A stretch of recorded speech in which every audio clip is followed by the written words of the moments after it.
Welcome to an Everything 80s Rewind.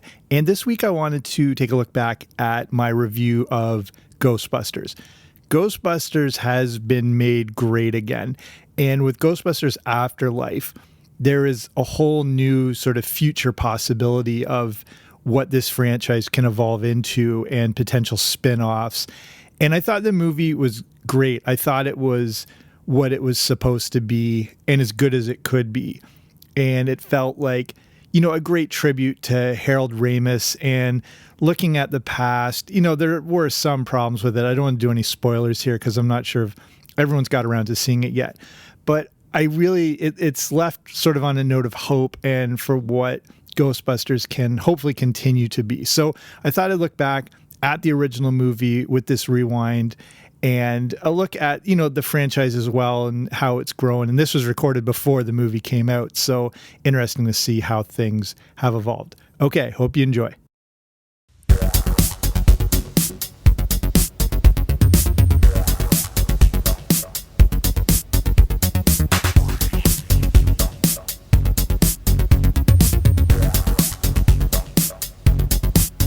Hey guys, what's happening? Welcome back to the Everything 80s podcast movie review. We're looking at Ghostbusters today, the great 1984 supernatural comedy directed by Ivan Reitman.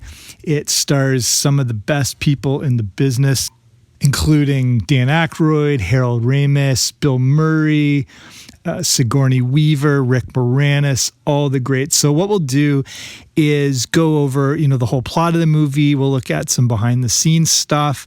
We'll look at some of the different themes that are explored. And if you stay tuned to the end, I've got a pretty cool new book release. Not my book, but a Ghostbusters related book that's coming out. I'll give you more details about that at the end. So let's start with the whole plot breakdown. So we start with three guys, Peter Venkman, Ray Stantz, and Egon Spengler. And they're scientists at Columbia University, and they investigate the paranormal. So following their first encounter with a ghost they find at the New York Public Library, they end up being fired by the dean, and he dismisses all their work and all their credibility, everything they've done. So in response to that, they create what they call the Ghostbusters, which is a paranormal investigation and elimination, sort of like an exterminator, but they're doing it for ghosts. So they end up finding an old firehouse, and they develop a lot of high-tech equipment to be able to capture and hold on to the ghosts. They also end up with a sort of combination car that's part hearse, part old medical thing they call the ectomobile, and that helps support the whole business. So they're putting out ads on TV and everything like that, and they run across a lady named Dana Barrett who's dismissive of the whole thing, but has to end up calling them because she has some paranormal activity of her own in her own kitchen. So she recounts the whole event, and she describes how when she opens her fridge, she sees this creature that just says one word, Zool. So Venkman, he, is trying to reassure her. This is, of course, the amazing Bill Murray, and he's obviously romantically interested in her, while Ray and Egon are the ones actually researching her claim. So everything is, going along pretty slow at first. Business is slow until they have this opportunity to go to the Sedgwick Hotel to remove a ghost from there.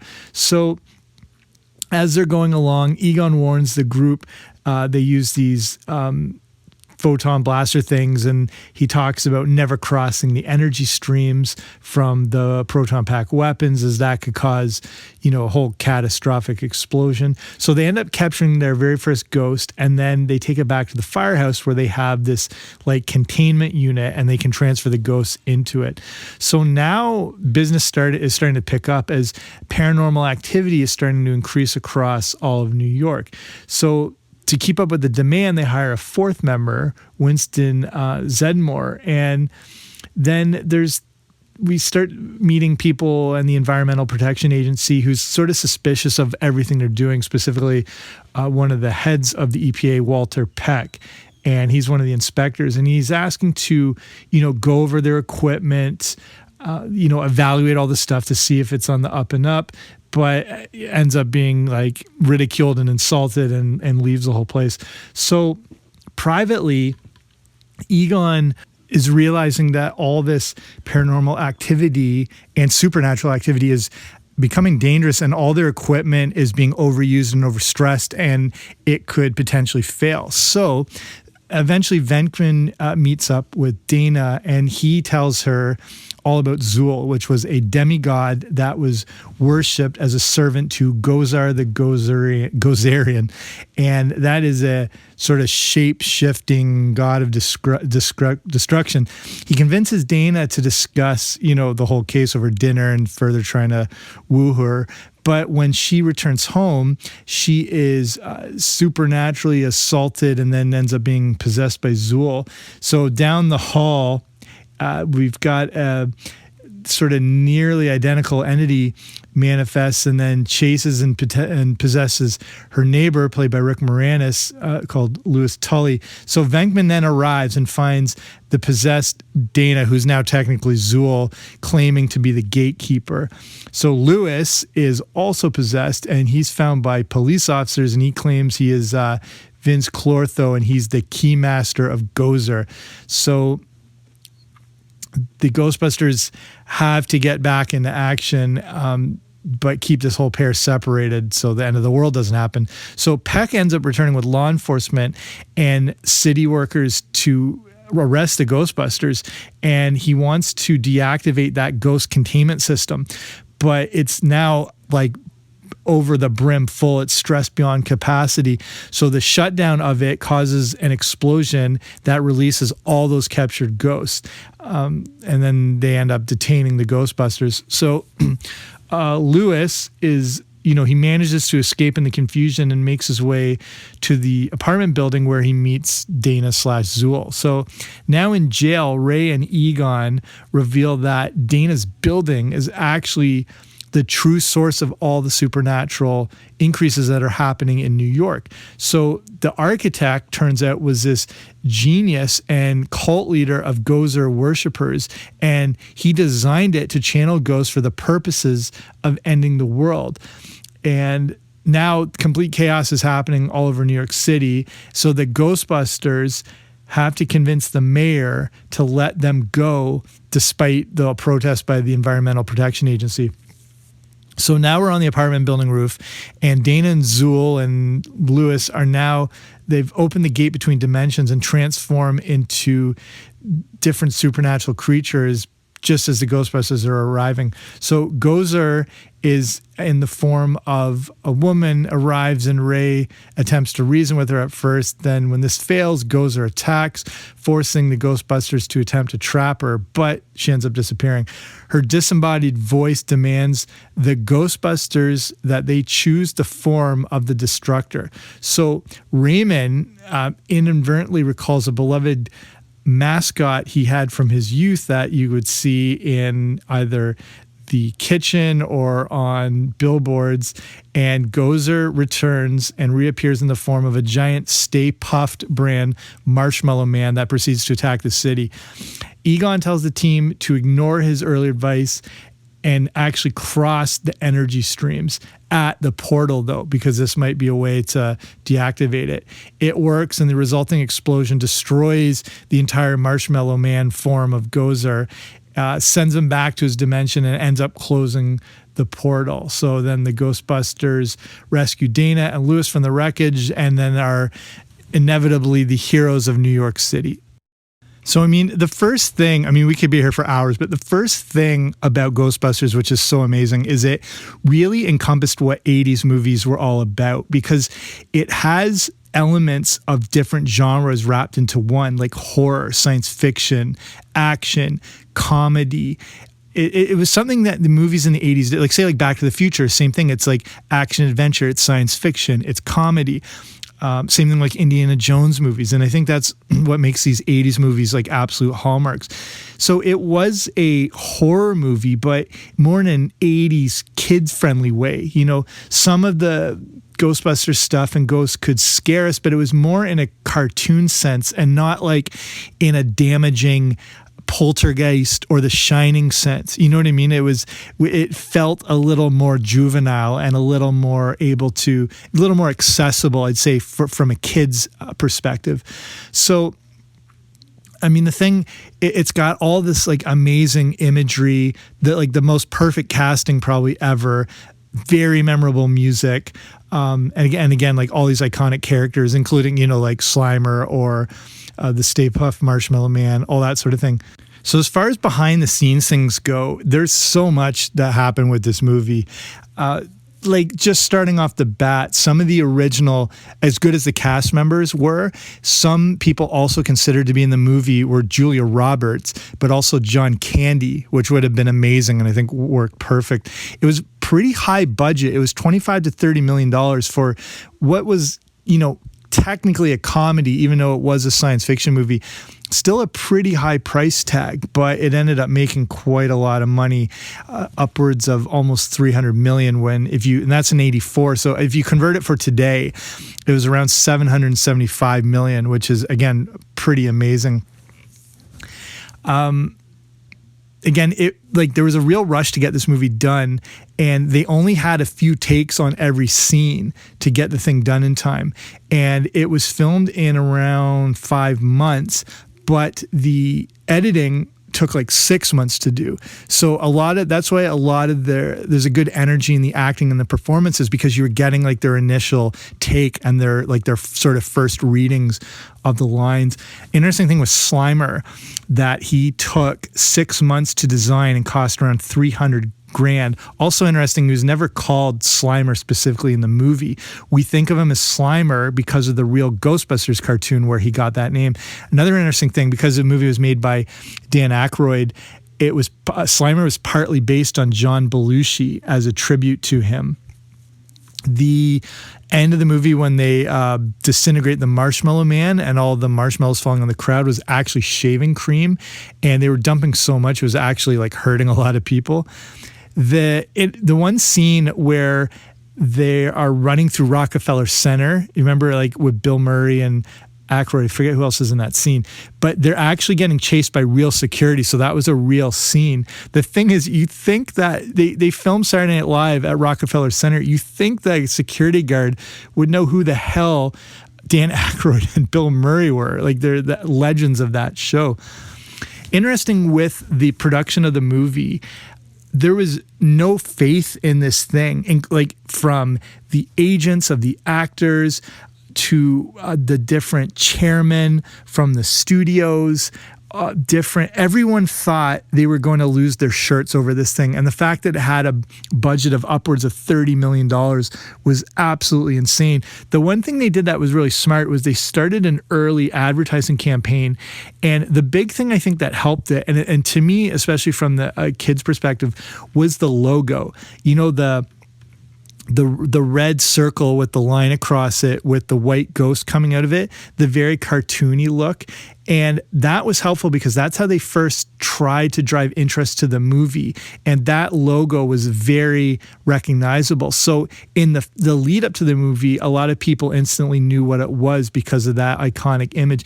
And again, with, say, like from a kid's perspective, you knew it wasn't a cartoon movie, but the fact they used a cartoon ghost in this like no ghost symbol made it more appealing to kids, as opposed to, again, like, Nightmare on Elm Street or The Shining, which is clearly not a kid's movie. Not that Ghostbusters is primarily a kid's movie, but it does have that appeal to kids. So it comes out on June 8th, 1984, on a pretty big weekend. It opened the same time as Gremlins did, and which was also the third week of Indiana Jones and the Temple of Doom. So 84 is a huge year for classic movies. So besides those three, you've got Terminator, The Karate Kid, Nightmare on Elm Street. You've got movies like Romancing the Stone. You've got The Never-Ending Story. This was the first time in box office history that there were 4 films in the same year that grossed over $100 million. So like blockbusters are starting to become a regular thing. Like, say, obviously, like, Star Wars being as big as it was, but then after that you had E.T., which like dethroned it. But then you had Indiana Jones and Raiders of the Lost Ark, which was huge. So blockbusters were slowly starting to happen. By 1984, it was becoming a real thing that you could have multiple huge movies in the same year. So let's look at a few more reasons, actually more of the themes of it. And Ghostbusters does have some very interesting themes specifically put in there. One of the themes is what is called, again, if you grew up in the 80s, you know this, Reaganomics, which was a focus on limited government in favor of a free market provided by the private sector and, the private sector of entrepreneurship and profit motives and individual initiatives. And that's the idea with the Ghostbusters team. There, the 80s, we talk about the rise of yuppies and and growth in investment and stock market and more of a booming period. And again, the focus on limiting government and allowing the private sector to rise up. And that's what the team of the Ghostbusters were. They were like a small little agency that created their own industry and was able to flourish from it. And as a group, they really are the ultimate entrepreneurs. They saw a problem in the marketplace and they provided a solution for it. They used their expertise to make money. And that was actually one of the themes. And then it's amazing when you look back at this movie at the time, and if you're a kid, the stuff goes way over your head. And these might even be themes you never even considered, but they are there.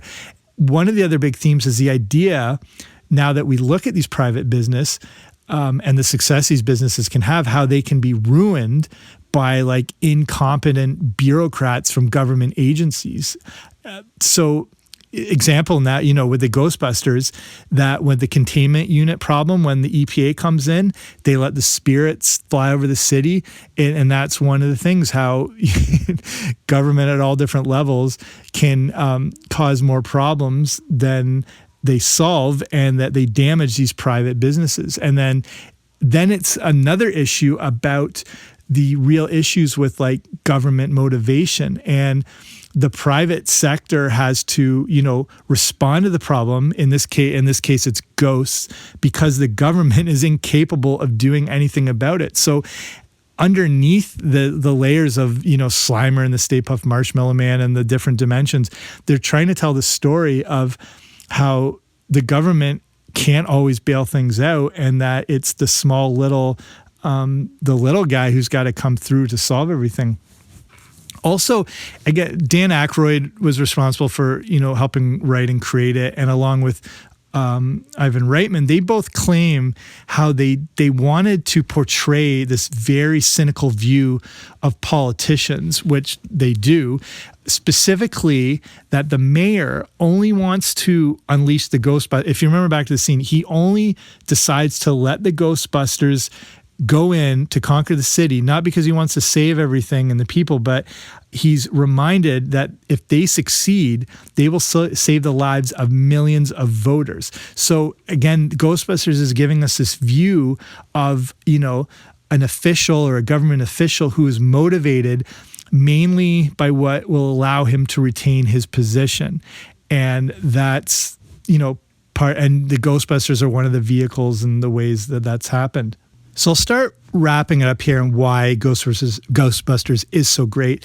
It's amazing because it combines special effects that were pretty amazing at the time, but it also works as a straight up comedy. And at this point, this is 1984, not that this wasn't happening, but usually you only got one or the other in a movie. It was either a straight up science fiction movie or special effects, or it was a straight up comedy. So, but it was able to combine these things and work equally as one or the other. And the other thing is, it always felt like a bit of an underground cult movie because it has all these great lines. It's got all this quotability. It's got all the memorable characters, but it also, it feels that way despite being a massive blockbuster. And I guess wrapping it up, I think the legacy has lasted, because Ivan Reitman himself said that there's a real appeal of Ghostbusters because of the comfort it can bring kids. And that was also part of their intent with the movie. I mean, generally, kids are scared to death of things like ghosts and the paranormal and everything like that. But watching Ghostbusters gives a sense that you can control these things. It can be mitigated. It doesn't have to control you. And that's what makes it less frightening. Again, if you compare it to like Poltergeist or The Shining, there's no sense of control in it. And then The Shining with the Overlook Hotel and the creepy twins and everything like that, that's controlling the whole situation. In Ghostbusters, we're seeing how people and we can control those things that scare us. So I think that's another really great takeaway of an amazing movie. And again, another one of those definitive 80s movies. If you were going to like pick one movie to represent the decade, Ghostbusters is always in that conversation. So finishing here, I mentioned at the start about Ghostbusters book, and there's this new project that came out. It's called the Ghostbusters Art Book, and it's being published by a group called Insight Editions and produced by a company called Printed in Blood, which does all this amazing work and books and art books on a lot of 80s classics and cult classics. And I got one of the advanced copies, and it's amazing. It's this like 288 page coffee table book where it's using all these different artists who were influenced by Ghostbusters and then getting their takes on the movie and how it influenced their own art. So you've got sections devoted to movie posters they've created, or sections just on the characters, or just on Slimer. And you see all these different styles of art, from like cartoon to this sort of comic noir to like anime style. And the thing is unbelievable. Like, it's this coffee table. It's like having the 80s and Ghostbusters in a coffee table book. And that's exactly what it is. So you can order advanced copies. I'm not sure when exactly it comes out, but if you go to everything80spodcast.com/Ghostbusters, I've got a whole breakdown of the book, as well as some pictures of it and the links where you can pre-order it on Amazon. So I'll finish here. That's it for me. Thank you for listening. If you haven't already, subscribed to the show wherever you find your podcast. I should be there. And I appreciate you taking the time to listen to the show. I know there's a million podcasts out there, so the fact you're taking the time to listen to this one means a lot. But I will be back very soon with a new episode, so don't you dare miss it.